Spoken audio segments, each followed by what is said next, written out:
Hello guys, for today's video, back to work na naman ulit tayo kasi tapos na yung 1 day off natin. Ayan yung sasakyan natin guys.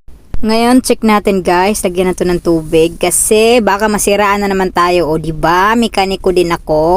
Kala nyo At ayun na nga, nasa highway na tayo. Ganyan kalawak ang kalsada ng Dubai guys. After 45 minutes, tada! Nandito na tayo sa gate ng mansion ng amo ko. O yan, papunta na tayo kasi inalaw na tayo ng guard na makalusot kasi kilala na nila ako. Ayan guys, nakababa na tayo at papasok na tayo doon sa bahay ng aking amo. Ayan yung parking nila at yan yung sasakyan na lagi kong dinadrive guys. So ayan, napakalaking sasakyan pero carry lang yan. Open na natin. Minsan sinisara pa naman to ng kasama kong itim. Ay, open pala. Ayan yung room. Ay, nandito yung baby namin. Ayan, sumalubong sa akin guys. Namimiss niya ako kasi 1 day din akong nawala. Ayan yung baby namin, Chloe. At dito tayo ngayon sa part na maglinis. Tinutulungan ko yung kasama ko guys. Hindi ko naman to trabaho pero kailangan kong tumulong kasi wala pa akong trabaho pag umaga.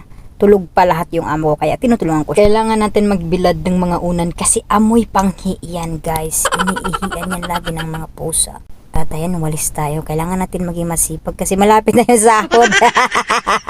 Sipag-sipagan kasi malapit ng sahuran. Tapos na tayo sa loob. Dito na naman tayo sa sasakyan guys. Once a week ko lang itong nililinisan. Ito yung araw na kailangan ko maglinis kasi grabe na ang dumi. Nagre-reklamo na yung amo natin kasi ang dumi-dumi na daw. Ayan, mekos-mekos lang yan guys. Huwag masyado seryoso. Magsipag-sipag din tayo minsan kasi nga lapit na yung sahod natin. At ayan guys, tapos na tayong magbanlaw ngayon. Diretsuhin natin ang punas yan. Mas madali siyang punasan guys kapag talagang naliguan siya ng tubig. At kunwari lang yan masipag guys, pero ang totoo ngayon lang yan masipag kasi malapit na ang sahuran. Kailangan magsipag para ibigay ni madam.